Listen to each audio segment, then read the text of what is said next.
திருமலை கோவில் ட்ரிப் எப்படி இருந்துச்சுன்னு பார்க்கலாமா? நாங்கள் புக் பண்ணியிருந்த வேனும் வந்துருச்சுன்னு சொன்னாங்க. நாங்கள் எப்போதுமே வீட்டு பக்கத்தில் இருக்கிற விநாயகர் கோவிலில் போய் சாமி கும்பிட்டுட்டு தாங்க எங்கேனாலும் கிளம்புவோம்.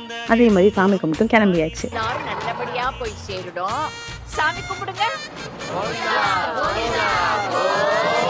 தேவர் அங்கிள் கிட்ட பாட்டு போட சொன்னோம். கேட்டுட்டு கோவிலையும் ரீச் ஆகிட்டோம். கோவில் வந்ததுமே எங்கள் ஃபேமிலி இருக்க கொஞ்சம் பேர் மட்டும் படி ஏறி போகிறதா சொல்லிட்டாங்க. நாங்கள் மேலே வேனில் போகும்போது தான் தெரிஞ்சது எவ்வளோ நல்ல வியூஸ் எல்லாம் அங்கே இருக்குது அப்படின்னு. செம்மையாக இருந்துச்சு. ஸோ நாங்கள் போகும்போது கொஞ்சம் வெயிலாக தான் இருந்தது. மார்னிங் வெயில் அடிச்சுட்டு தான் இருந்தது. ஆனால் நல்ல காற்று ரொம்ப செம்மையாக இருந்துச்சு. நெக்ஸ்ட் நாங்கள் கொஞ்சம் பேர் மட்டும் வேன்லேயே மேலே போயிட்டோம். கோவிலுக்குள்ளே வந்த உடனே அவ்வளோ நல்லா இருந்துச்சு.